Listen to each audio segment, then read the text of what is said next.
ਜਦੋਂ ਹੁਣ ਸੂਬੇ ਦੀ ਇਲੈਕਸ਼ਨ ਪ੍ਰਾਈਮ ਮਿਨਿਸਟਰ ਲੜੂਗਾ ਤੇ ਫਿਰ ਸੂਬੇ ਦੀ ਪਹਿਲਾਂ ਜ਼ਰੂਰਤ ਕੀ ਹੈ। ਕਰਨਾਟਕ 'ਚ ਸੂਬੇ ਦੀ ਇਲੈਕਸ਼ਨ ਹੋ ਰਹੀ ਹੈ, ਉਸ ਇਲੈਕਸ਼ਨ ਦੀ ਕੈਂਪੇਨ ਚਲਾ ਰਹੇ ਨੇ ਪ੍ਰਾਈਮ ਮਿਨਿਸਟਰ ਨਰਿੰਦਰ ਮੋਦੀ, ਬਿਲਕੁਲ, ਔਰ ਉਹਨਾਂ ਦੀ ਸਰਕਾਰ ਉੱਥੇ ਜਾ ਕੇ ਉਹ ਮਲਟੀਪਲ ਰੈਲੀਜ਼ ਕਰ ਰਹੇ ਨੇ ਔਰ ਇੱਕ ਕਿਸਮ ਦਾ ਇਸ ਤਰ੍ਹਾਂ ਇਲੈਕਸ਼ਨ ਲੜ ਰਹੇ ਨੇ ਜਿਵੇਂ ਇਹ ਉਹਨਾਂ ਬਾਰੇ ਇਲੈਕਸ਼ਨ ਹੋਏ। ਇੱਕ ਪਾਸੇ ਨੂੰ ਇਹ ਵੀ ਦੇਖ ਸਕਦੇ ਆ ਕਿ ਲੋਕਾਂ ਨੂੰ ਲੱਗੇਗਾ ਜੀ ਕੰਪੀਟੀਸ਼ਨ ਹੀ ਕਿੰਨਾ, ਸਾਡੀ ਕਿੰਨੀ ਇੰਪੋਰਟੈਂਟ ਸੀਟ ਹੈ, ਵੀ ਇੰਨੇ ਵੱਡੇ ਵੱਡੇ ਲੋਕ ਆ ਰਹੇ ਨੇ, ਪਰ ਤੁਹਾਡੀ ਗੱਲ ਇਹ ਵੀ ਠੀਕ ਹੈ ਕਿ ਕੈਂਪੇਨ 'ਚ ਉਸ ਇਲਾਕੇ ਦੀ, ਉਸ ਹਲਕੇ ਦੀ ਗੱਲ ਤਾਂ ਹੋ ਨਹੀਂ ਰਹੀ। ਤੁਸੀਂ ਤੇ ਇੱਕ ਕਿਸਮ ਦਾ ਪੂਰੇ ਦਾ ਪੂਰਾ ਜਿਹੜਾ ਕਨਸਟੀਟਿਊਸ਼ਨ ਦੀ ਸਪਿਰਿਟ ਹੈ ਉਹਨੂੰ ਵਾਇਲੇਟ ਕਰ ਰਹੀ ਨੇ ਸਾਰੀਆਂ ਪਾਰਟੀਆਂ, ਔਰ ਇਹਦੇ 'ਚ ਬੋਲ ਕੋਈ ਇਸ ਕਰਕੇ ਨਹੀਂ ਰਿਹਾ ਕਿਉਂਕਿ ਸਾਰੇ ਕਰਦੇ ਨੇ। ਮੰਨ ਲਿਆ ਕੋਈ ਸਰਕਾਰੀ ਮੁਲਾਜ਼ਮ ਹੈ, ਉਹਨੂੰ ਉਸ ਨੂੰ ਤਨਖਾਹ ਕੋਈ ਕੰਮ ਕਰਨ ਲਈ ਮਿਲਦੀ ਹੈ ਜੀ, ਉਹਨੂੰ ਤਨਖਾਹ ਆਪਣੀ ਯੂਨੀਅਨ ਦੀਆਂ ਇਲੈਕਸ਼ਨ ਲੜਨ ਲਈ ਜਾਂ ਹੋਰ ਕਿਸੇ ਕੰਮ 'ਚ ਜਾਣ ਲਈ ਨਹੀਂ ਹੁੰਦੀ। ਜੇ ਉਹ ਆਪਣੀ ਜੌਬ ਛੱਡ ਕੇ ਲਗਾਤਾਰ ਆਪਣੇ ਇਹੋ ਜਿਹੇ ਕੰਮਾਂ 'ਚ ਲੱਗਿਆ ਰਹੇ ਤੇ ਉਹ ਕੀ ਉਹ ਆਪਣੀ ਜੌਬ ਨਾਲ ਜਸਟਿਸ ਕਰ ਰਿਹਾ। ਜਦੋਂ ਹੁਣ ਕਿਸੇ ਸੂਬੇ 'ਚ ਇਲੈਕਸ਼ਨ ਹੁੰਦੀ ਹੈ, ਪ੍ਰਧਾਨ ਮੰਤਰੀ ਆਪਣੇ ਮੰਤਰੀਆਂ ਨਾਲ ਉਸ ਸੂਬੇ ਦੀ ਇਲੈਕਸ਼ਨ 'ਚ ਚਲੇ ਜਾਂਦਾ। ਸੋ ਇੱਕ ਕਿਸਮ ਦਾ ਹਾਲਤ ਇਹ ਹੋ ਗਈ ਹੈ ਵੀ ਪੂਰਾ ਸਾਲ ਕੰਟਰੀ 'ਚ ਇਲੈਕਸ਼ਨ ਹੀ ਹੁੰਦੀ ਰਹਿੰਦੀ ਤੇ ਫਿਰ ਸਰਕਾਰਾਂ ਕਦੋਂ ਚੱਲਣਗੀਆਂ। ਜਲੰਧਰ ਵਿੱਚ ਬਾਈ ਇਲੈਕਸ਼ਨ ਹੋਈ ਹੈ ਤੇ ਕਿੰਨੀ ਹੀ ਸਟੇਟ ਤੇ ਨੈਸ਼ਨਲ ਮਸ਼ੀਨਰੀ ਦਾ ਉਸ 'ਤੇ ਇਸਤੇਮਾਲ ਹੋਇਆ। ਕਹਿਣ ਦਾ ਭਾਵ ਕਿ ਕਿੰਨੇ ਹੀ MLA MP ਮੰਤਰੀ ਸਾਰੇ ਲੱਗੇ ਹੋਏ ਨੇ ਇੱਕ ਬਾਈ ਇਲੈਕਸ਼ਨ ਦੇ ਪ੍ਰਚਾਰ ਲਈ। ਇੱਕ ਇਹੋ ਜਿਹੀ ਬਾਈ ਇਲੈਕਸ਼ਨ ਜਿਹਦਾ ਟੈਕਨੀਕਲੀ ਕੋਈ ਪ੍ਰਭਾਵ ਨਹੀਂ ਪੈਣਾ ਕਿਉਂਕਿ ਮੈਜੋਰਿਟੀ ਦੀ ਸਰਕਾਰ ਚੱਲ ਰਹੀ ਹੈ, ਪਰ ਕੀ ਇਹ ਪੋਲੀਟੀਕਲ ਕਲਚਰ ਜਿੱਥੇ ਵੱਡੇ ਵੱਡੇ ਲੀਡਰ ਇੱਕ ਬਾਈ ਇਲੈਕਸ਼ਨ ਲਈ ਕੈਂਪੇਨਿੰਗ ਕਰਦੇ ਨੇ ਉਹ ਸਹੀ ਹੈ? ਉਹਦੀ ਗੱਲ ਕਰ ਲੈਂਦੇ ਹਾਂ।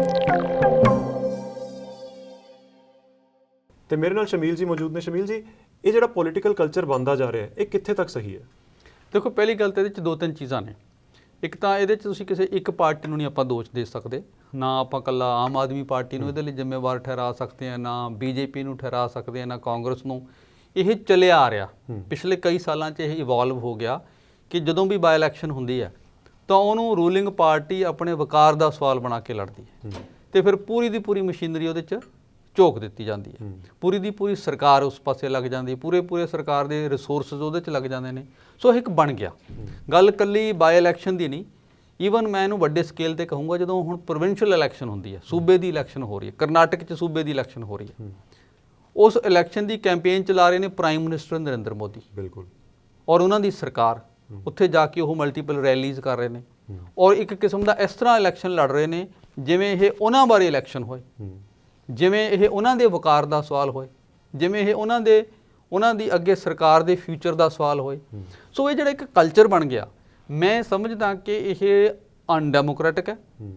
ਇਹ ਜਿਹੜੀ ਇਲੈਕਸ਼ਨ ਦੀ ਡੈਮੋਕ੍ਰੈਟਿਕ ਸਿਸਟਮ ਦੀ ਸਪਿਰਿਟ ਹੈ ਉਹਦੇ ਖਿਲਾਫ ਹੈ ਤੇ ਦੂਸਰਾ ਇਹ ਰਿਸੋਰਸਿਸ ਦੀ ਬਹੁਤ ਜ਼ਿਆਦਾ ਵੇਸਟੇਜ ਹੈ, ਬਿਲਕੁਲ, ਤੇ ਦੂਸਰਾ ਜਿਹੜਾ ਸਰਕਾਰ, ਇੱਕ ਚੁਣੀ ਹੋਈ ਸਰਕਾਰ ਦੀ ਰਿਸਪੌਂਸਿਬਿਲਿਟੀ ਹੁੰਦੀ ਹੈ ਉਹਦੇ ਪ੍ਰਤੀ ਇਹ ਬਹੁਤ ਵੱਡੀ ਕੁਤਾਹੀ ਹੈ ਜਾਂ ਬਹੁਤ ਵੱਡੀ ਗੈਰ ਜ਼ਿੰਮੇਵਾਰੀ। ਉਹ ਕਿਵੇਂ, ਮੈਂ ਇਸ ਨੂੰ ਜੋ ਮੇਰੀ ਸਮਝ ਹੈ ਮੈਂ ਐਕਸਪਲੇਨ ਕਰਦਾ।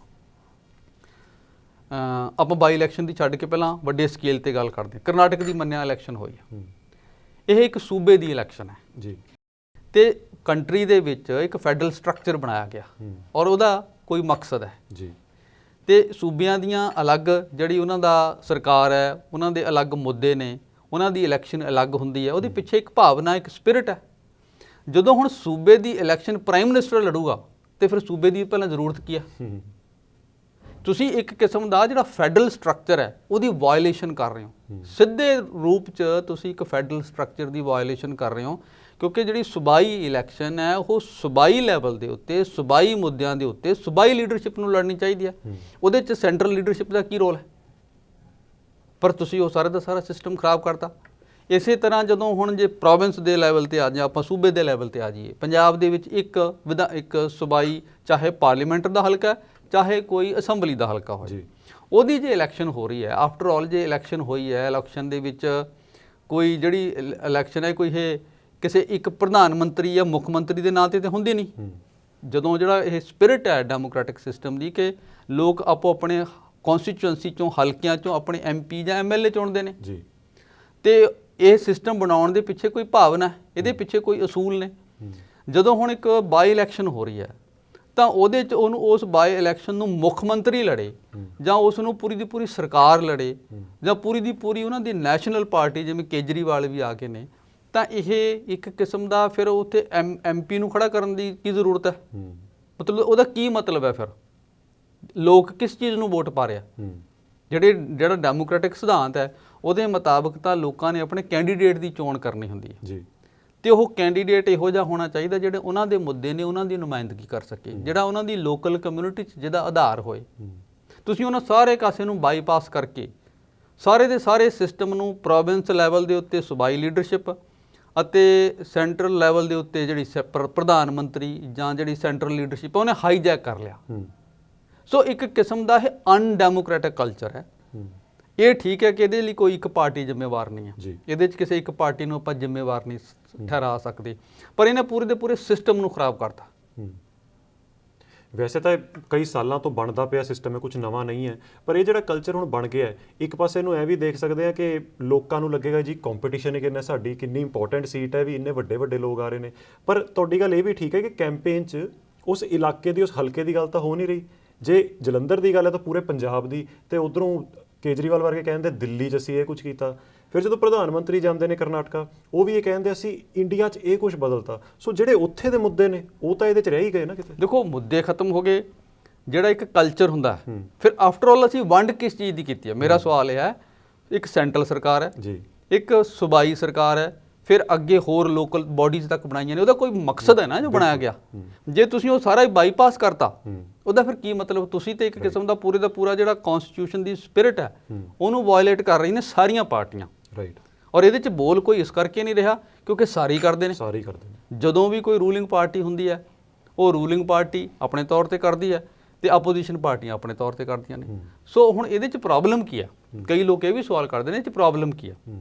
ਇਹਦੇ 'ਚ ਪ੍ਰੋਬਲਮ ਕੱਲੀ ਇਹੀ ਨਹੀਂ ਕਿ ਕਨਸਟੀਟਿਊਸ਼ਨਲ ਪੱਖ ਤੋਂ, ਇਹਦੇ 'ਚ ਇੱਕ ਪ੍ਰੈਕਟੀਕਲ ਪ੍ਰੋਬਲਮ ਹੋਰ ਵੀ ਹੈ।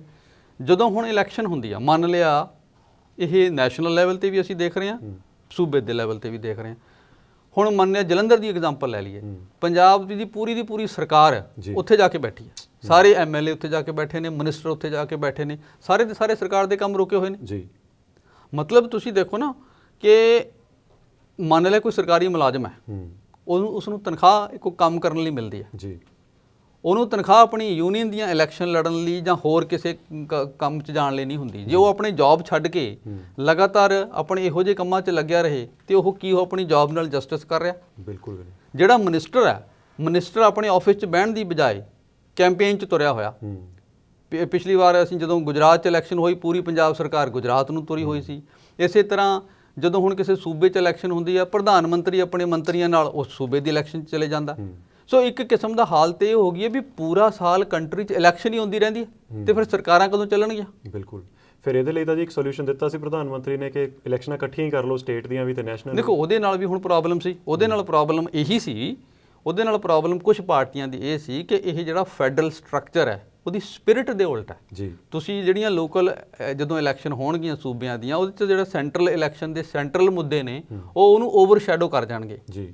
ਪਰ ਉਹ ਤੇ ਗੱਲ ਠੀਕ ਹੈ, ਪਰ ਦੂਜੇ ਪਾਸੇ ਹੁਣ ਜਿਵੇਂ ਹਰ ਤੀਜੇ ਮਹੀਨੇ ਇਲੈਕਸ਼ਨ ਹੋ ਰਹੀ ਹੈ, ਇਹਦੇ ਨਾਲ ਤੇ ਜਿਸ ਤਰੀਕੇ ਨਾਲ ਇਹ ਇਲੈਕਸ਼ਨ ਲੜੀ ਜਾ ਰਹੀ ਹੈ ਔਰ ਸੈਂਟਰਲ ਲੀਡਰਸ਼ਿਪ ਉਹਨਾਂ 'ਚ ਜਾ ਕੇ ਆਪਣੇ ਨਾਂ ਦੇ ਉੱਤੇ ਇਲੈਕਸ਼ਨ ਲੜ ਰਹੀ ਹੈ, ਤਾਂ ਇਹਦੇ ਨਾਲ ਵੀ ਤੇ ਫੈਡਰਲ ਸਟਰਕਚਰ ਖਰਾਬ ਹੋ ਰਿਹਾ।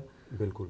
ਤੇ ਜਿਹੜੀ ਉਹ 'ਚ ਦੂਸਰਾ ਐਂਗਲ ਦੇ ਦਿੱਤਾ ਜਾਂਦਾ ਹੈ, ਜਿਹੜੀ ਰੂਲਿੰਗ ਪਾਰਟੀ ਹੈ ਕਹਿੰਦੇ ਉਹਦਾ ਰਿਪੋਰਟ ਕਾਰਡ ਹੋਊਗਾ, ਜਿਹੜੀ ਅਗਲੀ ਇਲੈਕਸ਼ਨ ਆਉਣ ਵਾਲੀ ਹੈ ਦੂਜੀ ਪਾਰਟੀਆਂ ਲਈ ਉਹਦੀ ਤਿਆਰੀ ਹੋਊਗੀ। ਸੋ ਇਹ ਰਲਾ ਮਿਲਾ ਕੇ ਸਾਰਿਆਂ ਨੂੰ ਹੀ ਐਵੇਂ ਦੀ ਇੰਪੋਰਟੈਂਸ ਦੇ ਦਿੰਦੇ ਕਿ ਹਰ ਪਾਰਟੀ ਲਈ ਇਕੱਲੀ ਬਾਈ ਇਲੈਕਸ਼ਨ ਹੀ ਬਹੁਤ ਜ਼ਰੂਰੀ ਹੈ, ਚਾਹੇ ਪਿਛਲੀ ਲੰਘੀ ਇਲੈਕਸ਼ਨ ਲਈ ਚਾਹੇ ਆਉਣ ਵਾਲੀ। ਦੇਖੋ ਜਿਹੜਾ ਸਿੰਬਲਿਜ਼ਮ ਹੈ ਜਾਂ ਜਿਹੜਾ ਇੱਕ ਕਿਸਮ ਦਾ ਵਕਾਰ ਦਾ ਸਵਾਲ ਬਣਾ ਕੇ ਲੜੀ ਜਾਂਦੀ ਜਾਂ ਇੱਕ ਮੈਸੇਜ ਦੇਣ ਲਈ ਲੜੀ ਜਾਂਦੀ, ਕਿਉਂਕਿ ਕਰਦੀਆਂ ਤੇ ਪਾਰਟੀਆਂ ਇਸ ਕਰਕੇ ਨੇ ਕਿ ਜੇ ਮੰਨ ਲਿਆ ਵੀ ਕੋਈ ਵੀ ਬਾਈ ਇਲੈਕਸ਼ਨ ਹੈ ਉਹਦੇ 'ਚ ਜੇ ਰੂਲਿੰਗ ਪਾਰਟੀ ਹਾਰ ਜਾਂਦੀ ਹੈ ਤੇ ਮੈਸੇਜ ਇਹ ਦਿੱਤਾ ਜਾਂਦਾ ਹੈ ਕਿ ਇਹ ਰੂਲਿੰਗ ਪਾਰਟੀ ਦੀ ਪਰਫਾਰਮੈਂਸ ਦੇ ਖਿਲਾਫ ਮੈਸੇਜ, ਜਦ ਕਿ ਉਹ ਇੱਕ ਹਲਕੇ 'ਚ ਇਲੈਕਸ਼ਨ ਹੋਈ ਹੈ, ਪਰ ਉਹਨੂੰ ਇੰਟਰਪ੍ਰੀਟ ਇਦਾਂ ਕੀਤਾ ਜਾਂਦਾ।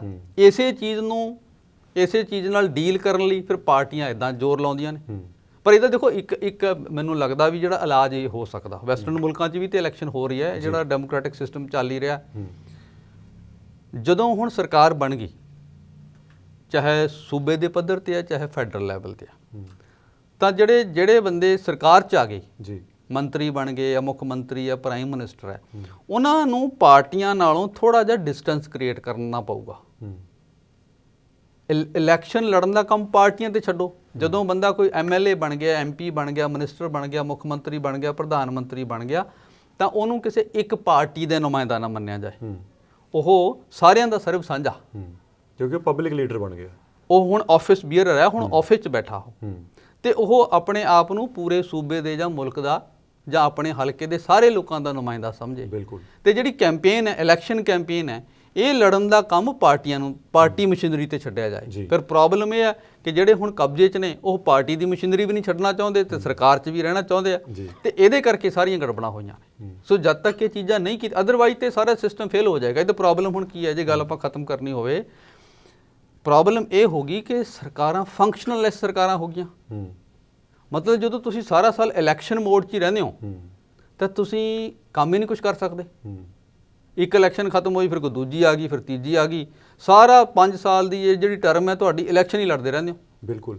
ਪਰ ਅਸੀਂ ਜਿਨ੍ਹਾਂ ਦੀ ਗੱਲ ਕਰ ਰਹੇ ਹਾਂ ਉਹ ਆਪ ਹੀ ਲਾਅ ਮੇਕਰਸ ਨੇ। ਸੋ ਜਿਹੜੇ ਆਪਾਂ ਸੋਲੂਸ਼ਨ ਵੱਲ ਨੂੰ ਵਧਣਾ ਚਾਹ ਰਹੇ ਹਾਂ, ਉਹ ਸੋਲੂਸ਼ਨ ਕੌਣ ਦਊਗਾ? ਦੇਖੋ, ਉਹ ਆਪ ਵੀ ਮਹਿਸੂਸ ਕਰਦੇ ਨੇ। ਜੇ ਉਹਨਾਂ ਨਾਲ ਤੁਸੀਂ ਪ੍ਰਾਈਵੇਟਲੀ ਗੱਲ ਕਰੋ, ਉਹ ਆਪ ਵੀ ਮਹਿਸੂਸ ਕਰਦੇ ਨੇ ਕਿ ਸਾਡੇ ਲਈ ਸਿਰਦਰਦੀ ਹੈ, ਕੰਮ ਕੋਈ ਕਰ ਨਹੀਂ ਸਕਦੇ, ਮੁੜ ਕੇ ਕੋਈ ਹੋਰ ਇਲੈਕਸ਼ਨ ਆ ਜਾਂਦੀ ਹੈ। ਸੋ ਇਹਦੇ 'ਚ ਇਲੈਕਸ਼ਨ ਕਮਿਸ਼ਨ ਦਾ ਰੋਲ ਹੈ, ਇਹਦੇ 'ਚ ਮੀਡੀਆ ਦਾ ਰੋਲ ਹੈ, ਇਹਦੇ 'ਚ ਜਿਹੜੀ ਸਿਵਲ ਸੁਸਾਇਟੀ ਹੈ ਉਹਨਾਂ ਦਾ ਰੋਲ ਹੈ, ਜਿਹੜੀਆਂ ਇੰਡੀਪੈਂਡੈਂਟ ਬਾਡੀਜ਼ ਨੇ, ਜਿਹੜੇ ਡੈਮੋਕ੍ਰੈਟਿਕ ਸਿਸਟਮ ਨੂੰ ਸੁਧਾਰਨ ਵਾਸਤੇ ਸਟੇਕ ਹੋਲਡਰਸ ਦਾ, ਉਹਨਾਂ ਨੂੰ ਕੰਮ ਕਰਨਾ ਪਊਗਾ। ਅਦਰਵਾਈਜ਼ ਤੇ ਇਹ ਜਿਹੜਾ ਡੈਮੋਕ੍ਰੈਟਿਕ ਸਿਸਟਮ ਦੇ ਜਿਹੜੇ ਇਸ ਵੇਲੇ ਪ੍ਰੋਬਲਮਸ ਨੇ ਨਾ, ਉਹਨਾਂ 'ਚ ਇਹ ਬਹੁਤ ਵੱਡੀ ਪ੍ਰੋਬਲਮ, ਔਰ ਇੰਡੀਆ ਵਰਗੇ ਕੰਟਰੀ 'ਚ ਤੇ ਮੈਂ ਸਮਝਦਾ ਕਿ ਸਭ ਤੋਂ ਵੱਡੀ ਪ੍ਰੋਬਲਮ ਹੈ ਇਹ। ਸਾਰਾ ਲਗਾਤਾਰ ਇਲੈਕਸ਼ਨ ਹੀ ਹੁੰਦੀ ਰਹਿੰਦੀ ਹੈ, ਔਰ ਇਲੈਕਸ਼ਨ ਜੇ ਇੱਕ ਹਲਕੇ ਦੀ ਹੋਵੇ ਕੋਈ ਪ੍ਰੋਬਲਮ ਨਹੀਂ, ਪਰ ਜਦੋਂ ਸਾਰੀ ਦੀ ਸਾਰੀ ਸਰਕਾਰ ਹੀ ਉਸ ਇਲੈਕਸ਼ਨ 'ਚ ਲੱਗ ਜਾਂਦੀ ਤੇ ਫਿਰ ਇਹ ਬੜੀ ਵੱਡੀ ਪ੍ਰੋਬਲਮ ਹੈ। ਬਿਲਕੁਲ। ਸੋ ਡੈਮੋਕ੍ਰੇਸੀ ਨੂੰ ਕਈ ਖਤਰੇ ਨੇ, ਉਹਨਾਂ 'ਚੋਂ ਇਹ ਵੀ ਖਤਰਾ ਮੈਨੂੰ ਲੱਗਦਾ ਅਸੀਂ ਆਈਡੈਂਟੀਫਾਈ ਕੀਤਾ ਹੈ। ਤੇ ਕਿਉਂਕਿ 5 ਸਾਲ ਦੀ ਟਰਮ ਤਾਂ ਮੈਨੂੰ ਲੱਗਦਾ ਕਹਿਣ ਨੂੰ ਰਹਿ ਗਈ ਹੈ, ਕਿਉਂਕਿ ਕੋਈ ਨਾ ਕੋਈ ਬਾਈ ਇਲੈਕਸ਼ਨ, ਕਿਸੇ ਸੂਬੇ ਦੀ ਇਲੈਕਸ਼ਨ, ਕੁਛ ਨਾ ਕੁਛ ਐਵੇਂ ਦਾ ਹੁੰਦਾ ਰਹਿੰਦਾ ਹੈ ਜਿੱਥੇ ਉਹ ਮਸ਼ੀਨਰੀ ਜਿਹਨੂੰ 5 ਸਾਲ ਪਬਲਿਕ ਦੀ ਸਰਵਿਸ ਕਰਨੀ ਚਾਹੀਦੀ ਹੈ, ਉਹ ਇਹਨਾਂ ਚੀਜ਼ਾਂ ਵੱਲ ਆ ਜਾਂਦੀ ਹੈ। ਇਸ ਕਰਕੇ ਸ਼ਾਇਦ ਇਸ ਪ੍ਰੋਗਰਾਮ ਜਾਂ ਇਸ ਪ੍ਰੋਬਲਮ ਦਾ ਹੱਲ ਕਰਨਾ ਬਹੁਤ ਜ਼ਰੂਰੀ ਹੋ ਗਿਆ ਹੈ। ਤੇ ਉਮੀਦ ਕਰਦੇ ਹਾਂ ਅਸੀਂ ਜਿਹੜਾ ਇੱਕ ਮੁੱਦਾ ਹੁਣ ਸ਼ੁਰੂ ਕੀਤਾ ਹੈ, ਤੇ ਤੁਸੀਂ ਜਿਵੇਂ ਕਿਹਾ ਪਾਰਟੀਜ਼ ਇਹ ਫੀਲ ਕਰਦੀਆਂ ਵੀ ਨੇ, ਸੋ ਈਸੀ ਵਰਗੀ ਬੋਡੀਜ਼, ਉਹਨਾਂ ਨੂੰ ਕੋਈ ਨਾ ਕੋਈ ਸਟੈਪ ਲੈਣਾ ਪਏਗਾ। ਸ਼ਾਇਦ ਜੁਡੀਸ਼ੀਅਰੀ ਨੂੰ ਇੰਟਰਵੀਨ ਕਰਨਾ ਚਾਹੀਦਾ ਹੈ, ਜਾਂ ਜਿਹੜੇ ਪੋਸਟ ਗਵਰਨਰਸ, ਪ੍ਰੈਜ਼ੀਡੈਂਟਸ ਦੀਆਂ ਨੇ, ਜਿਨ੍ਹਾਂ ਨੂੰ ਨਾਨ ਪੋਲੀਟੀਕਲ ਕਿਹਾ ਜਾਂਦਾ ਹੈ, ਉਹਨਾਂ ਨੂੰ ਇੱਕ ਡਾਇਲੌਗ ਇਸ ਬਾਰੇ ਸਟਾਰਟ ਕਰਨਾ ਪਏਗਾ, ਤਾਂ ਕਿ ਸਾਡੀ ਡੈਮੋਕ੍ਰੇਸੀ ਤੇ ਨਾਲ ਹੀ ਫੈਡਰਲ ਸਟਰਕਚਰ ਬਚਿਆ ਰਹੇ।